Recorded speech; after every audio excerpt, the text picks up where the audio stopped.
In this video, we'll talk about recursive processing of linked lists. So we talked about linked lists briefly in prior lectures. So a linked list is the recursive structures, right?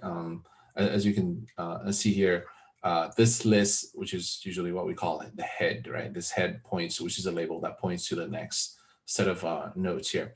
So linked list has a couple of interesting data structures here. One is it contains this info. So in some of the classes, you see data or value, right? It doesn't matter what it is, but it is of the type T. So this is a generic node from your textbook.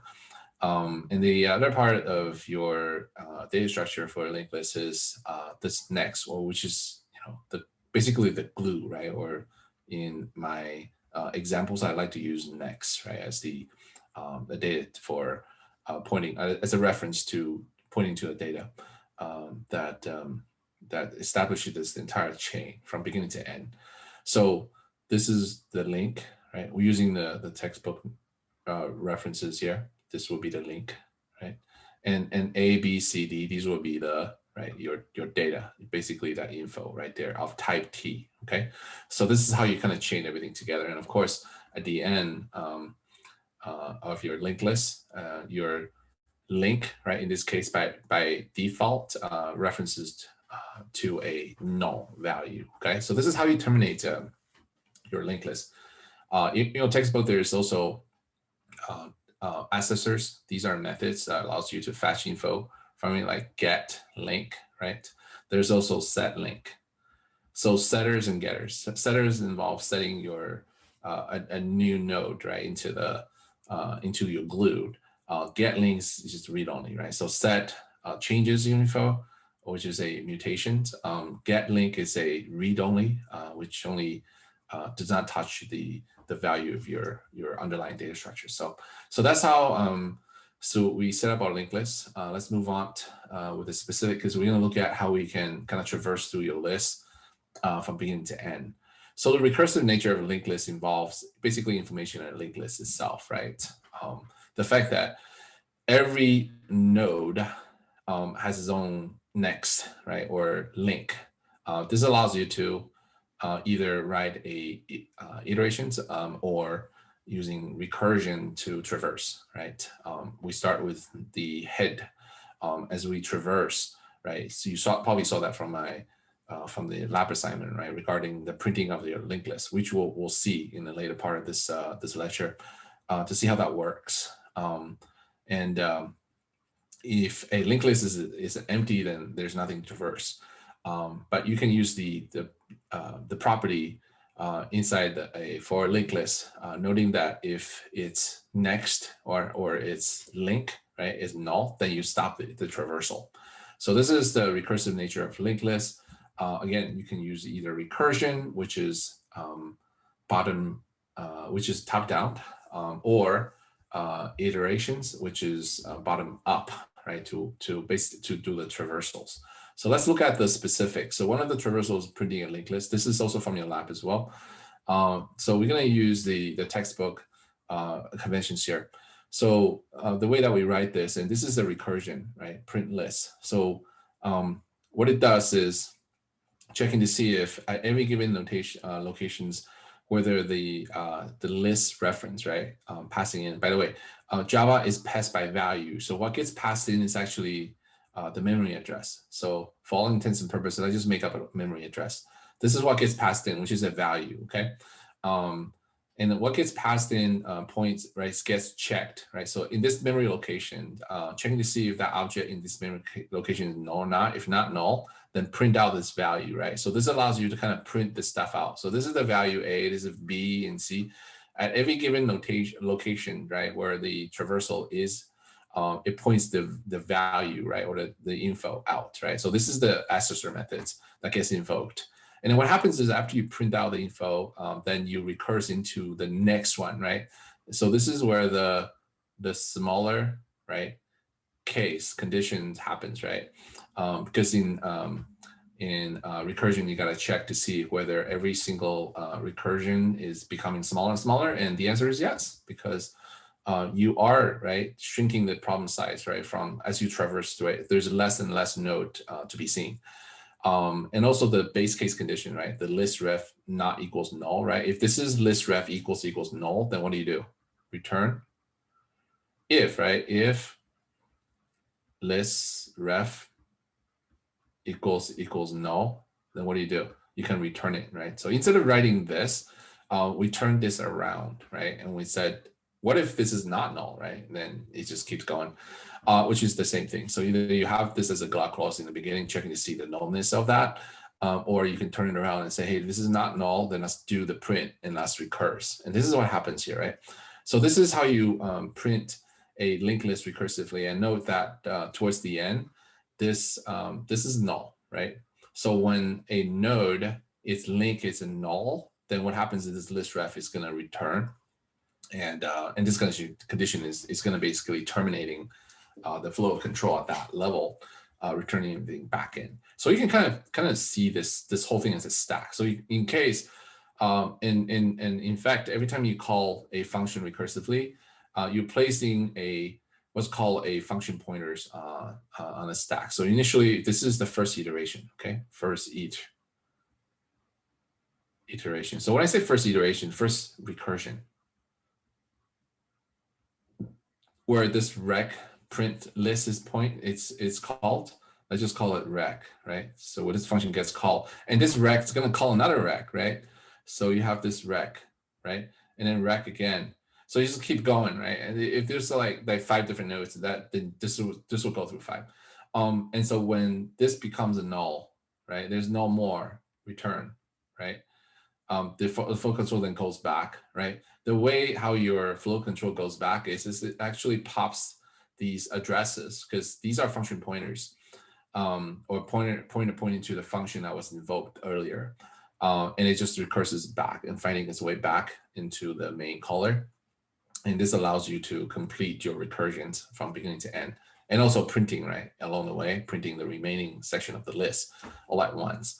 Now, this is very important, because the fact that you're storing these function pointers as recursion goes on means that your stack memory is shrinking as well, right? There's only limited amount of information you can store in your stack, as you know from your prior programming introduction class. So let's do a comparison here. You see 2 different versions of recursion for printing this out. So one of them, so if you look at the setup here, right? This is the recursion, right? This is recursion. Why? Because there is a base class, the base conditions. There is a recursion calling for a smaller, right? Smaller problem size, because every time you recurse into the next level, you're sending its next links, right? So the entire list is being traversed and with less and less to be seen. So this is a recursion. This is the number 1, right? So the second solutions here is what we call iteration, right? This is solution number 2. Let's take a look at what's going on here. So this iteration calls for a while loop, and know that we don't need a for loop here, although you can convert this into a for if you like. It just requires an extra index, right? Index I setting it to, right? But there's no need here, because with the while loop, you can check to see if your list ref being called on or passed in is null or not. If not, then just keep going, right? So instead of calling itself, you're right iterating using this list ref, right, as itself to enable the traversal. So that said, there is a note here that says iterative approach is better. Why is that? Well, for the reason that we just talked about. Recursion requires a pretty sizable amount of a stack memory. So this is a stack mem, okay? So you gotta place these rack functions on. If your list is really long, let's say if it's got 20,000 nodes in it, then your stack memory is probably going to run out at some point, and that's not good for computation either, because the less memory you have at runtime, the slower it runs, right? At some point, you'll be at risk of crashing your app altogether. So iteration is better, because iteration does not require a lot of storage, and the only reference, and in fact, in this case, there's no memory. This is all of 1, right? Memory consumption, right? There's no extra memory that you need to carry out this iteration, right? There's no extra variables, for example. You're simply just going through this while loop by iterating through it and as you print them out. So this is the lowest cost. Iteration is better in that case, right? But what if you want to print the list in reverse? So there is a similar discussion that we did in the homework, in the lab assignment. So take a look at it. And the other one is we can actually go through this. In fact, I believe the next slide shows you how to print this in a reverse fashion. So if you note, we slightly arrange the order of this, right? So in the previous approach, we printed, right, your informations first, but now you're doing the second, right? So if you look at this, what happens is your stack is gonna, so this is a recursion, right? But in this case, the recursion happens first prior to the printing of the note. So recursion is going to keep on racking up, right, your stack memory, right, as it goes in, right, all the way through until list ref is null, right? This is the base case condition. When the list ref is null, then this condition will not be met, and then your entire flow of control turns around, right, round tripping.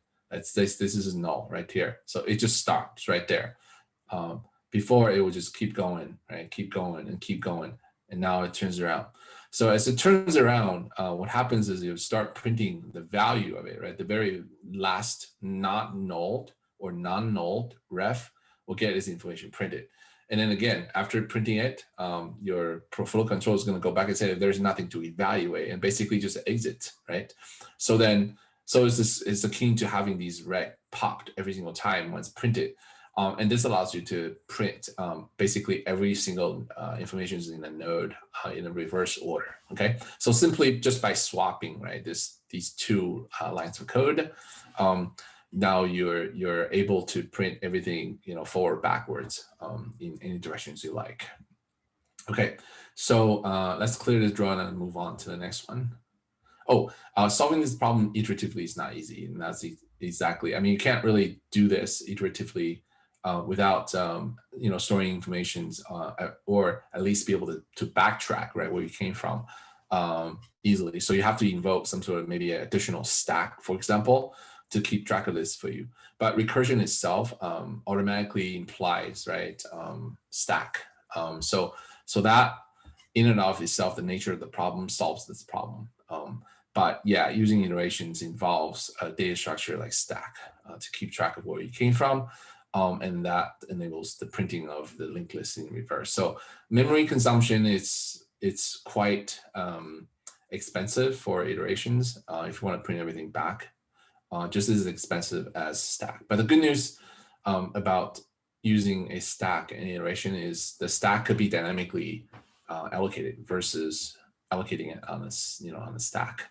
So I'm talking about memory, right? So iterations, you know, has also advantages as well. So there are pros and cons, right? Depends on your use cases. So let's look at transform the linked list recursively. So this is what we're doing. Let's say if you were to come up with a different method, and this method is the problem we're trying to solve is to insert an element at the end of a list, right? So assuming you already have a list like this, right? And then you want to insert, let's say this list is your list, right? List ref. So list ref points to the very beginning, right? In the beginning, and then you want to insert something here. And this is, let me use a different color. So this is the blue one that you're trying to insert, okay? How do you do that? Well, we can write a recursions here by having this function, and this new info is the one that you're trying to insert, okay? So this is the new info that you want to have in this node. And this blue node is completely new, right? That's what you want to do. But you're starting with this new ref, right? List ref here as a start. So the way that you do that is making sure, first of all, you have to iterate through or traverse through the entire list until you get to the very end, right? So you're constantly checking to see, hey, is my link null or not? If it's not null, let's recurse, right? Let me just keep going, right? So basically what you'll be doing is this list ref hopping this, you know, from one node to the other until it reaches this very end, which is null. Okay, at the end there's a null here, and this is where the new info needs to be inserted, and that calls for a couple of things. One is using a new info to instantiate a new node, right? And attach. That's the first thing. The second thing is to attach that new node to the very end of your list, right? So that's what this is doing, because when this entire list is at the end, this else condition will be fulfilled. And then that's where we do a settling, right? This is the setter we're talking about earlier, setting a new node. And this new node has to be dynamically instantiated. And so this is how you do it. You're passing a generic, and you know this new info is a string. So in this case, the generic is string. So this all works, although it does not work if the original list is empty, right? So what if list ref is null to begin with? Let's say this is your list ref, right? And this is null to begin with. This doesn't work, right? So let's take a look. If this list ref is null, in fact, you can't even check. If you don't check to see if list ref is null, this is going to give you an exception. If this is null and you're trying to invoke on the get link, this is going to cost you an exception, which is an error at runtime that stops the executions altogether. So this is a bug, right? So let's look at a couple things we can do. The problem with this approach, right? Just another statement illustrating the same problem. So if you're, let's say if this is in your main, right? Main class, and then you have this statement, right? Saying, you know, I'm passing my list into this recursions here with this informations. So what happens is when this function is called, right? This is your argument, right? Your my list is going to be your list ref here, right? This is pass by value, right? Pass by value, meaning the location, right? Let's say pass by value, what value? X times FA, 21, right? This is the memory location of my list into this. And same thing, right? New info in this case is just a string literal Z, right? So this is the problem, right? If my list does not exist, if my list is a null, meaning this is a null, there's no such address, right? So you're passing this null into it. And so this is going to immediately get you into trouble because you'll get some runtime null pointer exceptions. In fact, yes, you get null pointer exception. Okay, so if you get that and your code did not handle these exceptions at runtime, your entire execution is going to stop, right? So that's pretty bad. So how do you handle the case where the passed-in variables, here's my list that you wish to iterate, is null, and your function, your method still supports it, right? This condition. So this is the edge case. A bug situations where you need to handle. So here's a solution. Actually, there's several ways to do this, but one of it is this, and that is instead of making your recursion a void methods, you want to make sure that this method returns a LL node. Okay, and this is, I believe this is a string. So you want to make sure this is your return type, okay? So this means that even if my list is null, when you pass it in, it will be handled accordingly. But the handling also returns, right, a reference of the newly created type back to the caller to ensure that my list is still handled in that regard. Because the fact that you're calling insertion, right, of this new data in a list simply just means creating that node and make sure that it is appended to the original list, which was null, right? So this allows you to save and salvage the node that was created through that solution. So this is basically the solutions here, right? So instead of having this being a void, now this is returning that node. And if you look at the solutions here, right, if list ref is null, right? So this condition is the null case support, right? So the null case support is saying, I'm just going to create a node on the spot right here and inline, and I'm going to pass this new node, right, into it. So this is going to be a address FZ2, right? 0fz2. This will be created inside this list ref. And guess what? What is this list ref? This list ref was null, right? But now, because of you're dynamically instantiating this node, there is an address associated with it. So in the memory cloud, this location exists. This is your list ref. And the good news is you're returning it, right? You're returning at the end, which means because the garbage collector is no longer seeing this as an orphan, it will be returned, right, back to the caller. So if you return back to the caller, what you ended up getting is, let's go back to the previous one, right? And then you can see returning back to caller means that you're setting this my list, which was coming from maybe a main somewhere, right? This is your main code somewhere. So this my list will be set, with that newly created value inside of this recursion. So same thing, right? There's not a lot of changes. We still have the recursion on, right, as is, but by returning, right, a node versus having the recursion itself being a void, right, return type, will solve the null case. Okay, so this is just one of the many ways to handle, traversal of your linked list through recursion, and various different implementations of using iterative methods, so on and so forth. Please review your textbook for more info, or stop and ask me if there's any questions during office hours or in class. Okay, all right.